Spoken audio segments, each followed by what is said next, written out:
Buhari ló fẹ́ dalẹ̀ Nàìjíríà ro òótọ́ tó wà ń bẹ mo sọ fún yẹn ó dẹ̀ fún ó gu ankẹ́sẹ́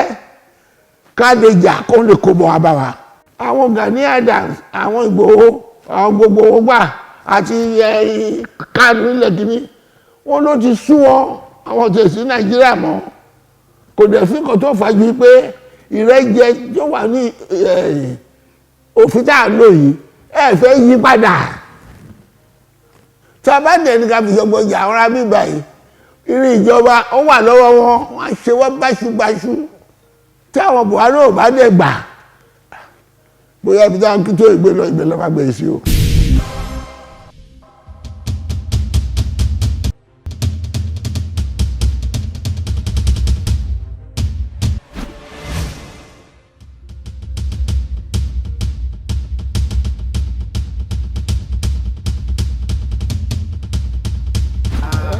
Ẹgbẹ́ Awólọ́wọ̀ ló fi bá wọlé èmi ní bàbá ẹgbẹ́ wọn gbà yẹn wọ́n wà láyé èmi mo fi àwọn Tinubu àti gbogbo ẹ̀mí fún ọjẹ́ gómìnà ìgbà tó ń yapa ló pa wá tì àtàwọn gbogbo táìlọ́tà mo sọ fún ẹ̀ lọ yapa ló ti yẹ bẹ̀rẹ̀ sí ní yapa nǹkan tó tẹ wà nú ẹ̀ yìí ló fà á ìgbà tá a máa ṣèbò yẹn nígbà yẹn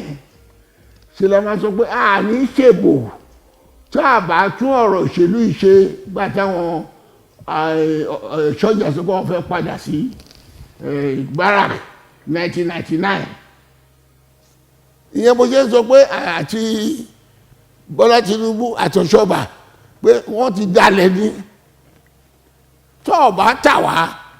nǹkan tá a fi wọlé gbà ní pé ṣe láti tó fi ẹ ṣe kó padà síbi tí ìrẹ́jẹ ò sí tó o bá dẹ̀ ní ṣe tí Abdulsalam máa ní ká lọ ṣèjọba à á ṣèjọba àgbà àbáńdèjì àwọn èèyàn wa ẹ má bàa lọ sábùjá o tó ọba yí òfin yẹn padà ìrẹ́jà nígbà ìgbà tó wọlé tán wọn yàbá ibi tó gbégbégbé ti tẹ́ dalẹ̀ ló sọ yìí o tó dé tó máa yá ìjọba ní wọn ò dalẹ̀ òjò ọ̀rọ̀ owó kọ́ là ń sọ nǹkan tá a ní kẹ́ ṣe lẹ́ẹ̀ṣe jẹ́ ṣe tẹ́ ẹ̀ bá lọ sábùjá ń gbà yẹn àwọn Ìgbò náà ò ní lọ ìjọba fọ́ alátìtọ́ àtòfìṣe àìṣe gbà yẹn ló kó wa sí gbogbo wàhálà yẹn àwọn tó lè ṣe gbà yẹn tó mọ̀ pé kó lè pé wọn ní wọn ò fẹ́ yí padà àwọn ilé ilẹ̀ tí lọ bá ṣèjọba tó fi yà papọ̀ inú òfin tó tún yí papà náà wọ́n láwọn pọ̀ jù àwa lọ kí ló ṣe tó àwọn òyìnbó ti sọ pé ṣe làwọn ṣe gbàgbọ́mágọ́ ẹ̀ àti rí wọ́n dẹ̀ ṣe tó ẹ̀kẹ́ tó máa ṣe lérò nínú ilé òfin tó á dẹ̀ máa ṣe òfin ìtò bá pé wa wọn ò nígbà ìtò máa fi rárá jẹ ìyẹn náà máa ṣe tó wọ́n ti pọ̀ jù wá lọ lọ́nà o wọ́n láwọn pọ̀ jù wá lọ gbogbo àwọn là ń lọ sọ́nà Haúsá èrò tó náà ní ẹ̀yìn rí tó bá tẹ bá ti kó ní Kánò Kaduna Zaria níbo lèèyàn náà wà àfẹ́fẹ́ máa ka màálù àti àwọn àtàwọn ẹran kéékèèké kò sẹ́rọ̀ bẹ́ẹ̀ mo ti sọ bẹ́ẹ̀ fún ọ the population is not there except you are going to count the cows and the cattle where is the population ìyẹn ló fi àtúwò àyẹ ìyẹn ló fa olúwo yìí ó tẹ́tẹ́ Yorùbá tẹ́ ẹ̀ bá mọ̀ ìyẹn ló ti kọ́ àwọn Haúsá wa àtàwọn Fúlàní tó wà nínú oko wa tó wà pa wá tó ṣe wá báṣubàṣu tó kí àwọn òbí wa tó bá wọn sùn láì tipátipá tó kidnap wa tó ń gbowó gbàtàdé má sọkẹ̀ olóhùn mọ́ oníkìsí àwọn Haúsá tó wà ń bí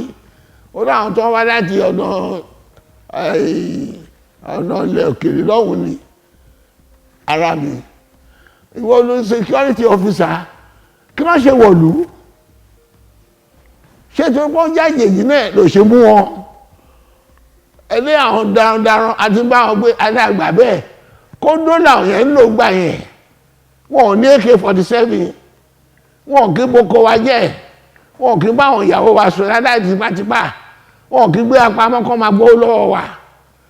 gbogbo tó fa rògbòdìyàn tó wà lẹ́yìn ni ẹ̀kẹ́ ẹ̀ mọ̀ pé inú ogun lẹ́wà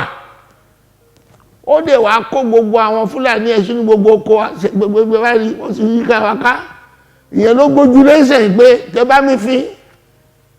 àwọn ṣe ibi àbọ̀ yàbá kẹ́yà mọ́ bí tẹgbẹ́ wà torí yẹn náà ṣe irú àwà yìí sẹ́yìn inú fọ̀dọ̀ fúláwà bàbá rẹ̀ ṣe ó lè nìkan lọ pa wá lójijì tó gbogbo tá à ń sọ yẹn wọn kò fẹ́ ká sọ.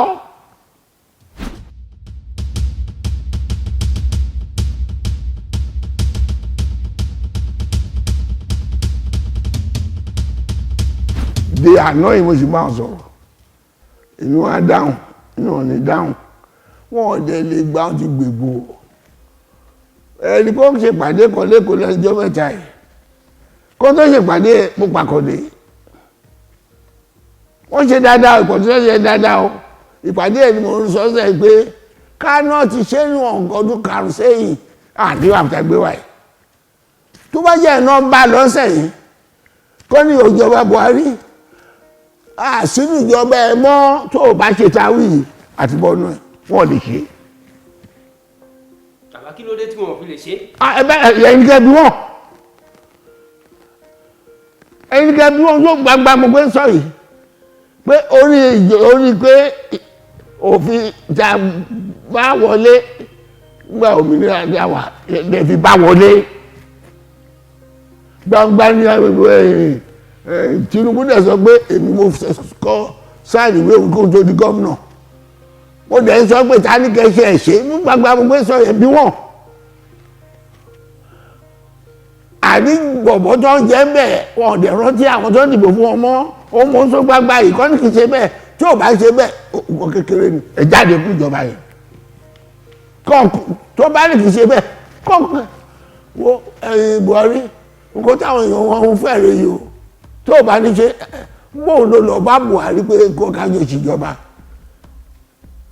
wọ́n dẹ̀ sọ ní òfin ẹnu àbá nǹkan tó máa ṣe tòótọ́ Buhari sọ pé bá ó gbàgbọ́ pé Buhari máa ṣe inú agreement tó jọ ṣe pẹ̀lú Buhari ni pé wọ́n máa ṣe restructuring ó wà nù manifesto wọn ìgbà tó tún wọlé wọ́n tún gbé ìgbìmọ̀ kan kalẹ̀ tó ń pè ní El-Rufai ìyẹn náà nìkan ṣe restructuring kálàfíà lè wà àgbẹ̀ Buhari ò ṣe sókè wá dúró tó bá dẹ̀ jẹ́ pé ṣe lè gbà pọ́pọ́ ó máa ṣe dáadáa lẹ́yìn bá ṣe alliance ìgbà dẹ̀ jẹ́ pé kò má déhùn ṣe kí á wá bẹ̀ yẹn jẹ́ bí wọ́n pé ìṣe ó ṣe ìkan ṣe ẹjọ́ rò ní torí àwọn náà wà níjọba ìyẹn mo sọ fún pé wọ́n ti dalẹ̀ wọ́n gbà bọ̀dẹ̀ tó wọn bá gbà bọ̀dẹ̀ nǹkan tẹ torí ẹ̀ wọlé tẹ sọ fún wa pé kò dá máa ṣe rè tẹ ẹ ṣe jẹjẹ pé kò yẹn ó ń tú wa jẹ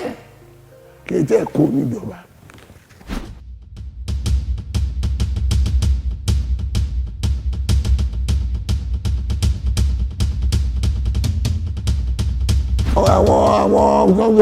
àwọn títí fún lówó jẹ nìyẹn ara ọ̀tọ̀ tà yín nìyẹn ẹjọ́ ẹgbọ́n mi dáadáa wọ́n ní fún fẹ́ jà rẹ̀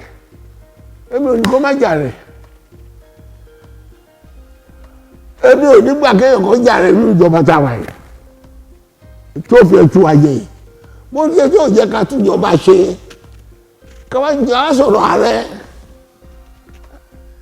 ẹ̀dùn kí ṣe tí ò ní jẹ́ bó dẹ̀ bí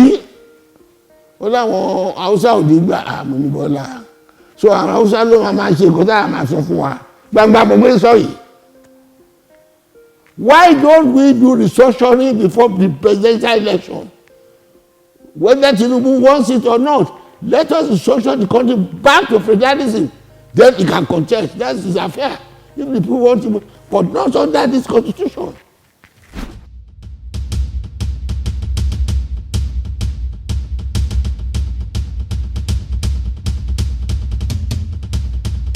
Èmi ò lọ́wọ́ nú ẹ o. Mo ti sọ fún wọn.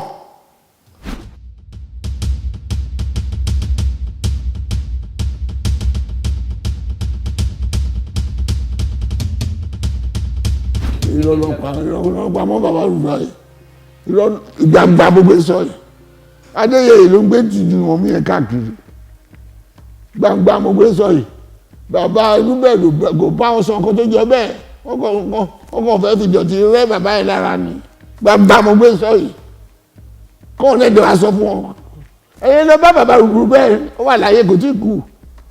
ọmọlúàbí tó jọ ọmọlúàbí lọ.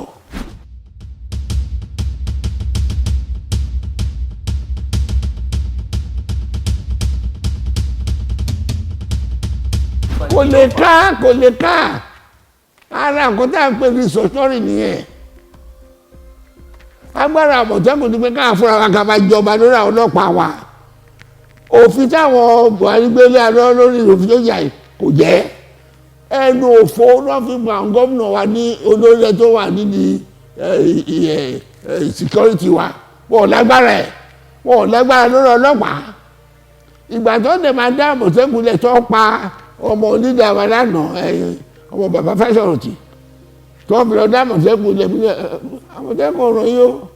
tó bá fẹ́ kólúkàkú gómìnà máa ṣe tiẹ̀ ẹ fún ọ ní state police inú tá à ń sọ yìí pàápàá kọ́ ní kólúkàkú lọ ṣètò àdúgbò ẹ̀ káwọn ọdẹ wa jáde kówó jáde gbogbo ní oko ẹ̀kọ́ lọ bá ara bí yẹn wọ́n parẹ́ wọ́n mọ̀ pé a ṣẹlẹ̀ lọ́ọ́ ṣe fún wọn ẹ̀yẹ máa wò wọ́n ní ẹ̀dá Àmọ̀tẹ́kùn lẹ̀ wọ́n sì wọ́n Àmọ̀tẹ́kùn lè gbé bọ̀ àwọn tá a fẹ́ lọ bá kẹ̀ wọ́n gbé bọ̀ ara rìkì sí sí Buhari ṣe nìyẹn wọ́n bọ́ ọmọ gbogbo yẹn ìyẹn ni mo ṣe sọ pé àwọn APC Yorùbá tó wà ń bẹ̀ ó yẹ kó ti jáde kẹ́ sọ fún Tinubu òun ló kó a lọ bá Buhari ìgbà tí Buhari dẹ̀ fẹ́ fi àjẹ wá tó pa wáyé kó kó wa jáde tí ò bá kí n sọ máa lè.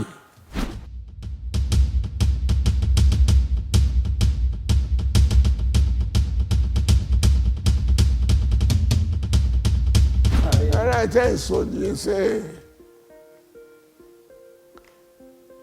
olórí ìlú yẹ kó sọ̀rọ̀ bẹ́ẹ̀ yẹn ṣé ni Buhari yìí rò pé sọ́jà lòun àwọn tó bá sọ̀rọ̀ àwọn yẹn náà dìbò fún un tó bá lágbára tó máa fi bá ọjà Boko Haram kó lọ fi bá jà kì í ṣe àwọn tó dìbò fún un ara ipa agbára ti dọ́wọ́ mi ò ní fílẹ̀ ló ń lò yẹn ìyẹn ò yẹ kó jáde lọ́wọ́ olórí ìlú tó pé ṣe náà dìbò fún olórí ìlú tó fagbára jẹjọba ló lè yẹ kó máa sọ bẹ́ẹ̀ yẹn ìyẹn ló jẹ́ ìgbà tó wà nígbà tó kọ́kọ́ wá jọba. He's no more the head of state, he's an elected president. He's no more a military ruler. He should behave like a democratic ruler. Gbàtọ́ lè máa dìbò tó wọlé, olóhùn ti di democracy, òun yẹ reborn democrat. Ṣé tó ti gba àṣẹ àwọn tó dìbò fún ṣé ìwà ẹ̀ ló wù yìí? Ìyẹn lọ̀rọ̀ ìwé àti òṣèlú wọ̀nyà.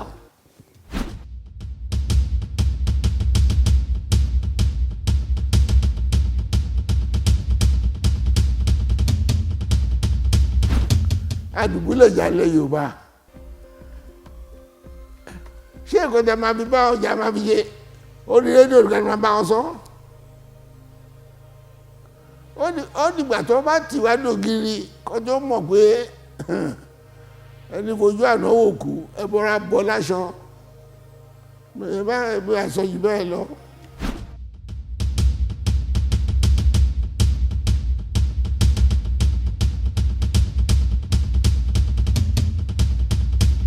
ọ̀rọ̀ tó wà nílẹ̀ yìí ó yẹ kó yé àwọn èèyàn wa yẹn ló ta mí lára 93 ní mí kí wọ́n fẹ́ jẹ nìkan fẹ́ jẹ torí tí yìí nì tẹ́ ẹ̀ bá lè jìjà ara ẹ ti kú sínú ẹrú mẹ́rin wọ́n fẹ́ jẹ mẹ́ gbogbo ọmọ tí mo bí lọ́lọ́ ti ṣe ó yàn mo bí lọ́ọ̀yà mo bí dókítà mo bí gbogbo wọn ó lè ṣe dáadáa wọn ò gbàṣẹ́ lọ́wọ́ ìjọba wọn ò ní kọ́ńtà lọ́wọ́ ìjọba mi ò fọwọ́ ìjọba kọ́ wọn kí wọ́n jà fún tó ṣe yín lókù ìtọ́jú tún ṣe mí lánàá ni pé mo ní àwọn ọmọ tí ọba jẹ́ mẹ́rin kí n jókòó mi kí n máa gbádùn kí mo wá ní ọ̀rọ̀ òṣèlú mo fẹ́ di president mi ẹ̀yin lọ́rọ̀ wà nú ẹ o torí gbogbo nǹkan tẹ́ ẹ̀ mọ̀ mo ṣe jí ní 93 tí mo ti gbàdédé mo ṣe jí nì mo ti ṣètò Ọlọ́run ti rán mi nígbà tí gún lé mi ò dẹ̀ gba kọ́bọ̀ ẹgbọ́ pé mo jẹ ìjọba rí ẹgbọ́ pé mo jẹ gómìnà àbí mo jẹ kọmíṣánná àbí mo jẹ kíní kan iṣẹ́ lọ́ọ̀yà tí mo kọ́ ni mo fi jẹun.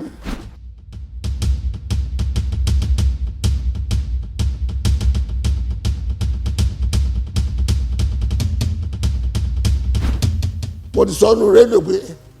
gómìnà kan tó wà ní western region kó jáde pé wọn ò fẹ́ ìsọ̀tọ́rìn lọ mo ní kò ní wọlé ẹ̀sùn lálẹ́jọ́ ẹ̀ nínú rédíò mo sọ nínú rédíò BBC wọn kò sẹ́ni tó ti dáhùn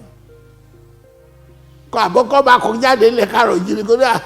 ìsọkúsọ láyé Adébánjọ sọ.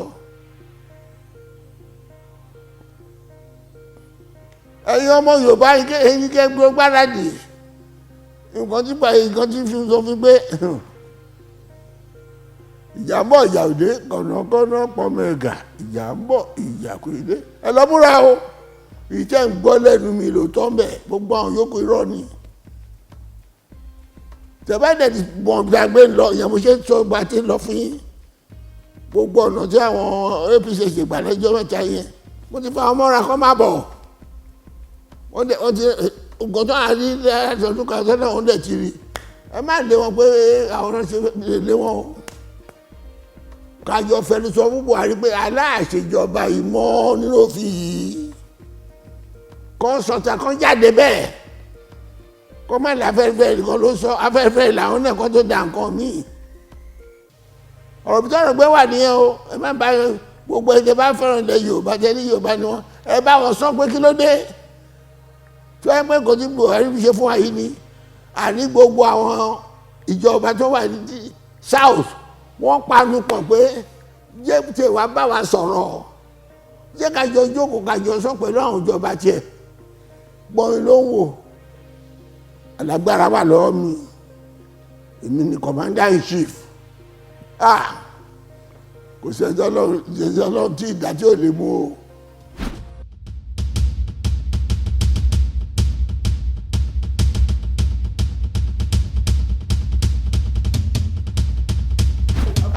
ẹ lè débẹ̀ mo ti sọ fún un bí òjò sọ pé Buhari máa fò jẹ president mo ti sọ fún pé bàbá òṣìṣẹ́ tó bá ti wá ti kà mọ́ ní Tinubu Buhari tọ́ Tinubu tọ́ Buhari kò ní dánwò tó bá gbélé Tinubu ò lè win primary gbàgbà mo ṣe sọ yìí ó ń tọ́ ni ọ̀dọ́gbẹ́ ó máa ṣe ṣé mọ̀ pé sọ pé ṣe náà tó pé tó bá lọ north and south ṣé mọ̀ pé àwọn APC sọ́sẹ̀ pé àwọn òṣèré mọ́ ẹni tó bá jáde kó jáde wọ́n ń bọ̀ nìyẹn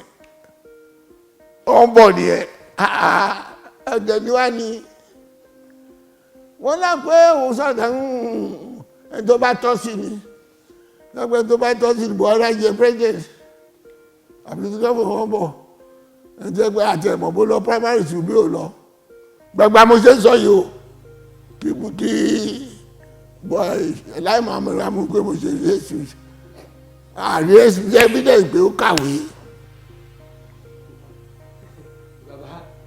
ìyẹn ló fẹ́ bá pàṣẹ fáwọn professor adẹ̀rọ àgbà bẹ́ẹ̀ pé o ti fìjọba débẹ̀ o tuwálẹ̀ wọn máa sọ tó jẹ́ United ìjọba fún wa ẹgbẹ́ ẹ̀pọ̀ àwọn Tinubu ló fẹ́ gbin lọ wá mo ti sọ fún pé ọ̀rọ̀ pé kí Nàìjíríà jẹ kan náà mo ti sọ gbà tí Buhari tó jẹ́ pé ìṣe náà ti tọ́ mi sí lẹ́nu mo dẹ̀ fẹ́ kó fèsì àní Buhari ṣe kọ́rọ́ ẹ̀ ò ṣe tẹ̀lé ìgbà tó máa ṣe election ní 2007